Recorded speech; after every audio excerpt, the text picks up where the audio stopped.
Okay, so hey guys, my name is Mohammad Umar Beg. I'm a third year MBBS student at Rohilkhand Medical College. So इसके पहले वाले video में अपन ने liver one उसके बाकी चीज़ों को देख लिया. अभी जो अपन वीडियो में देखेंगे वो है mainly relations visceral peritoneal, mainly यही देखेंगे. ठीक है. और इसके नेक्स्ट एक वीडियो में और शूट करूँगा लिवर थ्री, जिसमें अपन आर्टियल सप्लाई बाकी वेस्कुलर स्ट्रक्चर्स वो सब देखेंगे. तो इसमें अपन मेनली पढ़ेंगे रिलेशंस को. तो रिलेशन से पहले मैं कुछ और भी बताना चाह रहा हूँ जो कि बीडीसी में तुम्हारा दिया हुआ है. जैसे लिवर होता है, लिवर में एक ओपनिंग होती है जिसको कि अपन बोलते हैं पोर्टा हेपेटिस. ठीक है.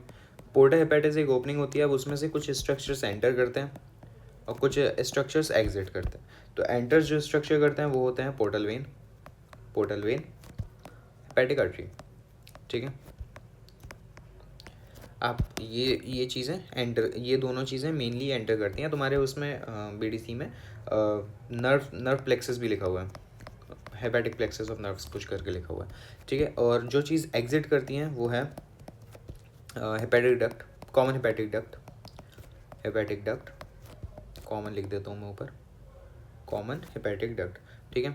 और कुछ पार्ट ऑफ सिस्टिक डक्ट, बाकी लेफ्ट हेपेटिक डक्ट ये इतना इंपॉर्टेंट नहीं है. ठीक है. ये तीन चीज़ें जो अभी मैं लिखने जा रहा हूँ, लेफ्ट हेपेटिक डक्ट और लिम्फेटिक्स. ठीक है. बाकी ऊपर का याद रखना. अब इसका रिलेशन दिया हुआ है बिहाइंड टू फॉरवर्ड, बिहाइंड से फॉरवर्ड की तरफ. ठीक है. बिहाइंड से फॉरवर्ड क्या क्या होता है, पोर्टा हेपेटिस की बात कर रहा हूँ मैं. बिहाइंड से फॉरवर्ड पहले आता है पोर्टल वेन. ठीक है. हेपेटिक आर्टरी, फिर हेपेटिक डक्ट. अपना फुल फॉर्म लिख लेना. ठीक है. मैं इतना ही बताऊँगा. सो अब आते हैं अपन रिलेशंस पे. देखो रिलेशंस जो होते हैं वो दो टाइप के होते हैं. एक पेरिटोनियल रिलेशन होता है, एक विसरल होता है. पेरिटोनियम में अपना पेरिटोनियम, अगर तुमने मेरी प्रीवियस वीडियोस देखी होगी तो तुमको पेरिटोनियम का कॉन्सेप्ट ज़्यादा अच्छे से पता होना चाहिए. तो पेरिटोनियल रिलेशन और विसरल रिलेशन. सो पेरिटोनियम देखो अपने पूरे एब्डोमेन में है पेरिटोनियम. तो areas that are not covered by peritoneum are बिगलो. मैंने ऐसे याद किया था. ठीक है. बेयर एरिया, इन्फीरियर वेना कावा. ठीक है. गॉल ब्लैडर का फॉसा फॉर गॉल ब्लैडर पूरा लिख लेना. ठीक है. लेसर मोमेंटम मैं लिख देता हूँ यार, fossa for gall bladder, inferior vena cava का ग्रूव, अरे ग्रूव. ठीक है. और एक ट्रायंगुलर बेयर एरिया. ठीक है. इतना है. इनके बारे में कुछ दिया होगा तो वो देख लेना. अब सीधा अपन विसरल रिलेशंस पे जंप करते हैं. अब विसरल रिलेशन अपना, जब तुमने लिवर का फर्स्ट पार्ट देखा होगा तो उसमें मैंने बताया था कि लिवर के कितने पार्ट्स और कितने मार्जिन्स वगैरह सरफेस वगैरह होते हैं. ठीक है. तो एंटीरियर सरफेस होता है, पोस्टीरियर सरफेस होता है, सुपीरियर सरफेस होता है, राइट सरफेस होता है और इन्फीरियर सरफेस होता है. ठीक है. ऐसे ही कुछ होता है. तो अपन के पास विसरल रिलेशन में जो एंटीरियर सरफेस पे होता है, एंटीरियर सरफेस के बारे में बताऊंगा मैं और उसके रिलेशंस के बारे में बताऊंगा. ट्रायंगुलर होता है एंटीरियर सरफेस. ठीक है. ट्रायंगुलर. ठीक है. स्लाइट कॉन्वेक्स मतलब अगर तुम आई साइड यहाँ से देखोगे, आई साइड अगर तुम यहाँ से देख रहे हो तो ये कॉन्वेक्स है और ये कॉनकेव है. ठीक है. तो ये जो होता है वो कॉन्वेक्स होता है, मतलब बाहर निकला हुआ. ठीक है. और ये क्या बोलते हैं, जिफी स्टर्नम. अरे जिफी स्टर्नम से रिलेटेड होता है. जिफी स्टर्नम की स्पेलिंग क्या, हाँ भूल गया. और एब्डोमिनल वॉल से रिलेटेड होता है और डायफ्राम से रिलेटेड होता है. ठीक है. डायफ्राम. मैं थोड़ा जल्दी पढ़ा रहा हूँ इसलिए मेरा थोड़ा सा टंग ट्विस्ट हो रहा है, तो वो सब अवॉइड करना, मतलब इग्नोर करना. ठीक है. तो जिफी स्टर्नम मतलब कि यहाँ पे तुम्हारा स्टर्नम आ जाएगा, मतलब जस्ट अबव. ठीक है. एंटी एब्डोमिनल वॉल तो है ही, डायफ्राम भी आता है अपना, यही यहाँ पे पूरा पे अपना डायफ्राम रहता है जब. और यहीं पे अपना अगर जिफी स्टर्नम है आगे की तरफ, क्योंकि वो तो हड्डी है तो वो सबसे स्ट्रक्चर बनाएगी तो सबसे आगे होगी. तो ये तीन चीज़ें होती हैं अपने. ठीक है. अब मैंने इससे पहले तुमको सारे लिगामेंट्स के बारे में बताया था. फेल्सीफॉर्म लिगामेंट एक होता है, क्या लिख रहा हूँ मैं, फेल्सीफॉर्म लिगामेंट. ठीक है. वो little right to median plane होता है. ठीक है. बस. अब आते हैं अपन पोस्टीरियर सरफेस पे. आते हैं.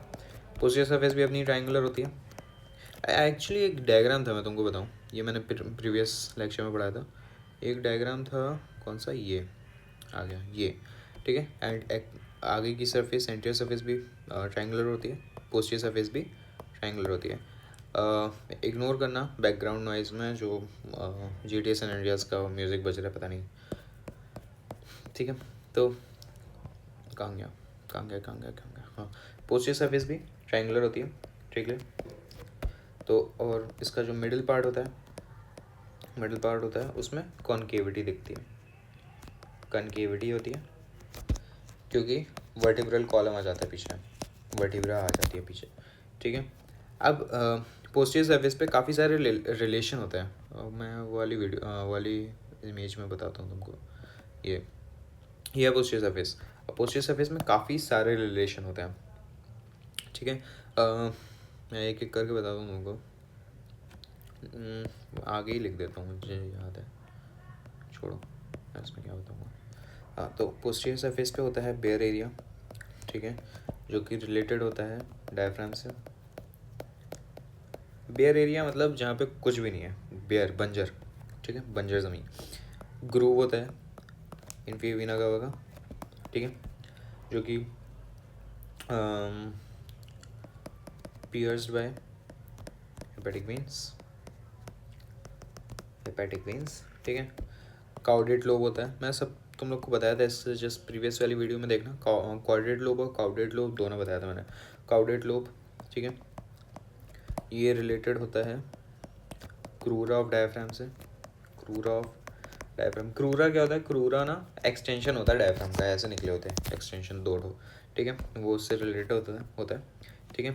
और काउडेट लोब इन्फीरियर फ्रेनिक आर्टरी से भी होता है, इन्फीरियर फ्रेनिक आर्टरी से रिलेटेड होता है, ठीक है। सीलियक ट्रंक से रिलेटेड होता है, ठीक है। और लिगामेंटम वेनोसम, ये अभी तुम लोग लिख लेना, मैं तुमको अभी बताता हूँ, मैं डायग्राम में बताता हूँ, ठीक है। लिगामेंटम वेनोसम मैंने बताया था तुमको, फेल्सिफॉर्म बताया था, वेनोसम बताया था, ठीक है। मैंने मतलब पूरा नाम नहीं बोला था, लिगामेंटम बोला था, लिगामेंटम नहीं बोला था मैंने प्रीवियस लेक्चर में, ठीक है। तो ये जो है डीप होता है और एक्सटेंड करता है फ्रंट ऑफ काउडेट लोब पे। इसके प्रीवियस वाली वीडियो देख लेना, मैं बहुत देर से ही बोल रहा हूँ, सब बताया मैंने उसमें, ठीक है। मैं बस लिख रहा हूँ नोट्स की तरह, ठीक है। और बिलो इसके पोर्टल वेन होती है, ठीक है। और अबव इसके इन्फीरियर वीना कावा में, ठीक है। अब इसमें बता दूंगा तुमको, ये रहा लिगामेंटम, कहाँ है लिगामेंटम वेनोसम, ये रहा, ठीक है। लिगामेंटम वेनोसम के बारे में अपन ने क्या बताया, ठीक है। इसकी ये एक्सटेंड कहाँ से कहाँ करता है? ये एक्सटेंड करता है काउडेट लोब कहाँ है? काउडेट लोब, ठीक है। काउडेट लोब के पास होता है अपना, ठीक है, और कनेक्ट होता है पोर्टल वेन से, और अबव इन्फीरियर वीना कावा से कनेक्ट होता है। ये अपना पूरा काउडेट लोब ही है, ठीक है।